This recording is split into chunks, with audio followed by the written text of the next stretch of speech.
So 2018 was the year with all those quarterbacks drafted. It was. Dan, who's the only player drafted that year to make the Pro Bowl each of the 3 seasons since? Well, it wasn't a quarterback, and I don't know whether I just have offensive line on the brain from the Cowboys discussion, but the best player in that draft was a Colts guard, Quentin Nelson. I'd be shocked if he hasn't made all 3 Pro Bowls. That is correct. Dan Graziano knocks one out of the park to the dismay of Hembo, who on this day wasn't sneaky enough. 26-22. Graziano remains in the lead in 2021. Meanwhile, Tannenbaum, I'm coming back to you. Our new favorite feature is called And Here's Why.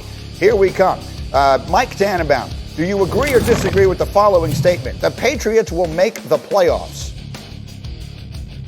I agree, and here's why. They have massively improved their team on both sides of the ball. Offensively, we know about the Kendrick Bournes, the Hunter Henrys. I think Cam Newton's going to play better. And then on the other side of the ball, defensively, Christian Barmore was a really good pick in the second round. Matt Judon's a good pass rusher. And let's not forget about Dante Hightower, who was a 2020 opt-out coming back. Next one, Mike T. This is Russell Wilson's last year in Seattle. Agree or disagree? I disagree, and here's why. I think we're going to see a paradigm shift in Seattle, meaning I don't think they're going to go give away 2 number 1 picks for a safety anymore. I think they've learned from what's happening in the marketplace, Aaron Rodgers, Tom Brady, and I think they're going to do everything they can within reason to make sure that Russell Wilson has plenty of weapons. So in the future, look for this offense to be much better and much more fortified. Fair enough. Meanwhile, we were just talking about the 2018 draft. So Josh Allen, Lamar Jackson, and Baker Mayfield will all get contract extensions. Agree or disagree? I agree. And starting with Lamar Jackson and Josh Allen, I think those are easy decisions. I'd be a little concerned about risk of injuries, but barring something unforeseen, I think they'll both get extensions very soon. I think Baker Mayfield will. I think that's a catastrophic mistake, and here's why. Kevin Stefanski has won with Case Keenum. He's won with Kirk Cousins. They have 3 more years, Greeny. There is no rush to sign Baker Mayfield to an extension. They have a really good team. Give that money to Denzel Ward, Nick Chubb. Wait a couple of years. Baker Mayfield is slow. He's short. He's had 1 good year. Let's wait and see if we're the Cleveland Browns. Chris Canty is a little bit of a wry smile, bordering on a laugh on his face. Your thoughts, Chris? No, well, here's the thing. Baker Mayfield clearly was a better quarterback last year than the first 2 years of his career. He was 10th in total QBR, and between weeks 7 and 15, he had the 3rd highest QBR behind Aaron Rodgers and Pat Mahomes. So, I mean, clearly there's a lot of growth there with the quarterback, and if Baker Mayfield can continue to ascend with the roster that they've put around him, there's no reason why, if you're the Cleveland Browns and your general manager, Andrew Berry, you don't pay him a contract extension, and preferably it'd be sooner rather than later. But we're talking about right now. We're talking about making that decision right now. I get it, Greeny. If I had to make a decision, I'm going to make a decision to pay him just because we realize if you don't have a quarterback, it's really hard to win in this league, and paying a quarterback sooner rather than later gives the general manager the long-term flexibility to keep most of that supporting cast in place. Well, that's the interesting point, isn't it? These decisions all these teams are making. Right, so you go back a couple of years to when the Rams and Eagles extended Jared Goff and Carson Wentz, and then 2 years later they're both traded, and you would say those teams probably regret doing those extensions at that time.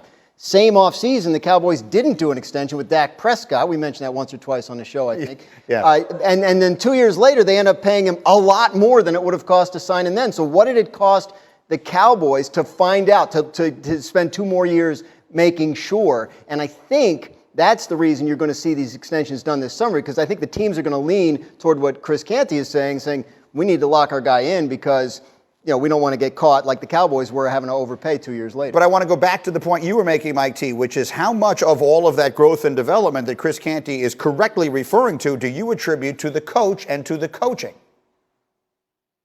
Absolutely, a lot of it, because he has a track record of winning with other quarterbacks. And I understand what Dan is saying.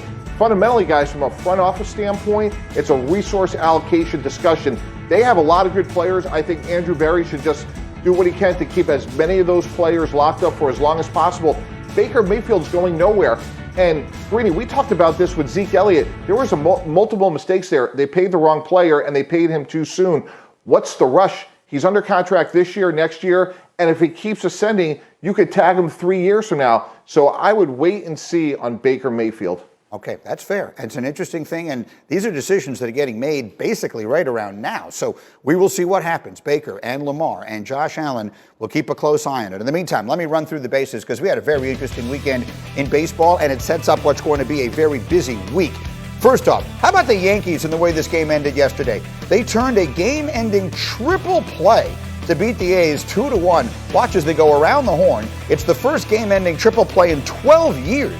The Yankees have now matched the record with their third triple play of the season. Elsewhere, in Washington, Kyle Schwarber had quite a weekend against the Mets. He smacked 3 home runs yesterday, tying a Major League record with 5 in a 2-game span.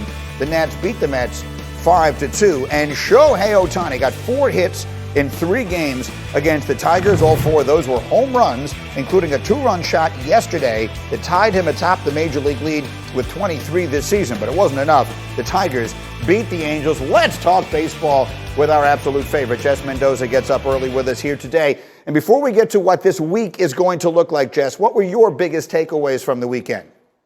Oh, there were so many, Greeny. It was such a great weekend in baseball, but I'm telling you what, if you're looking at the American League, I know it's early, but we're talking MVP, right? And it's Shohei Ohtani versus Vlad Guerrero Jr. These two battling it out. You just saw Shohei Ohtani hit his 23rd after Vlad Guerrero Jr. hit his 23rd on Saturday. Those are both leading all of Major League Baseball. Vlad Guerrero Jr. is the best hitter right now. I mean, he is a 1.11 OPS. League average is 700, so just think about that. And oh, by the way, Shohei Ohtani not only hitting home runs, but a 2.7 ERA, 73 Ks in 50 innings pitched. So those guys are battling out, having a lot of fun. How about the best hitting team in all of baseball right now? I'm going Houston Astros. They have been so explosive at the plate. Remember the cheating scandal? You can't forget it from last year. They struggled so much offensively. Everyone thought that they couldn't hit, that they'd be done for, but they have been ridiculous. Led by Jose Altuve, Carlos Correa, Michael Brantley, they are almost 100 points higher in batting average than league average. Their OPS 100 points higher. They are the best hitting team. They're must-watch TV right now with what they're doing.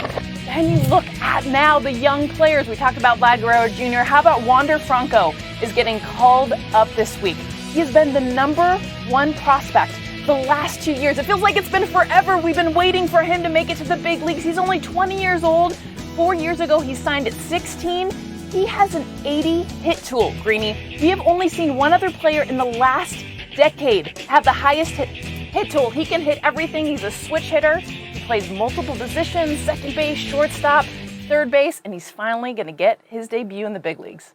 All right, and so that was a very busy and interesting weekend, but this week could really be in some way one of the most important weeks we've ever seen in baseball, as today they will start in earnest with this testing, or not testing, but with checking the pitchers for foreign substances. What are the most important things that fans need to know as this begins today? Just basically that this should have happened earlier. I mean, that's the biggest thing. And they're going to see a ton of frustration from players, pitchers. We're already seeing the reaction, and the RPMs are going down. You're seeing a lot of pitchers having a hard time. Tyler Glasnow coming out last week with his injury, saying it was